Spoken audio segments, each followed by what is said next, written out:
उर्दू के तहफ़्फ़ुज़ को लेकर भोपाल में मुहिबान उर्दू की तहरीक जारी है। भोपाल की सड़कों पर जगह जगह उर्दू को लेकर मुहिबान उर्दू के जरिए बड़े बड़े बैनर, पोस्टर और होर्डिंग लगाकर हुकूमत से उर्दू को नई तालीमी पॉलिसी में शामिल करने का मुतालबा किया गया है।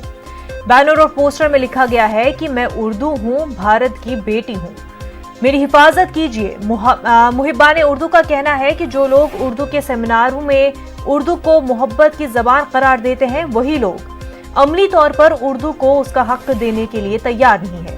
उर्दू के हक के लिए सड़क से संसद तक तहरीक चलाने का मुहिबान उर्दू ने ऐलान किया है। सरकार उर्दू भारत की बेटी है और भारत की इस बेटी को उसका हक दिलाने के लिए हम सड़क से संसद तक जाएंगे, लेकिन उसको उसका हक दिला के रहेंगे। अगर आप उसको उसका हक नहीं देते हैं तो हम आंदोलन करेंगे। उर्दू किसी एक कौम की ज़बान नहीं है। उर्दू भारत में जितनी भी कौम है, हर कौम के लोग उर्दू बोलते हैं और पूरी दुनिया में उर्दू बोली जाती है और उर्दू भारत की ही ज़बान है, यही पैदा हुई है, यहीं से उर्दू का जन्म हुआ है। तो उर्दू के साथ इस तरह का भेदभाव मत करिए। आज हिंदुस्तान के हृदय स्थल भोपाल से उसको उसका हक दिलाने के लिए आवाज़ उठाई गई है। कल को हम सड़क पे भी आएंगे, लेकिन उसको उसका हक दिला के रहेंगे। हमारे नुमाइंदे मेहताब आलम इस वक्त हमारे साथ जुड़ चुके हैं। मेहताब, भोपाल की सड़कों पर जो है बड़े बड़े पोस्टर्स, बैनर्स लगे हुए हैं, क्या लिखा हुआ है इन पोस्टर्स पे?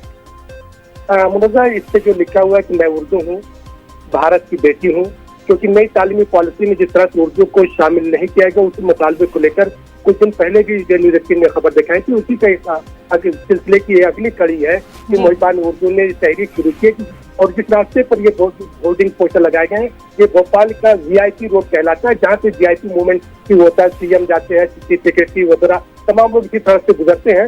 उन्होंने यहाँ पे लगाया ताकि आते जाते लोग इस पर नजर पड़े और उर्दू को लेकर जो है जो हक आवाज उठाई गई है उसको उर्दू का हक मिल सके। बिल्कुल मेहताब, बेहद शुक्रिया तमाम तफसीलात के लिए।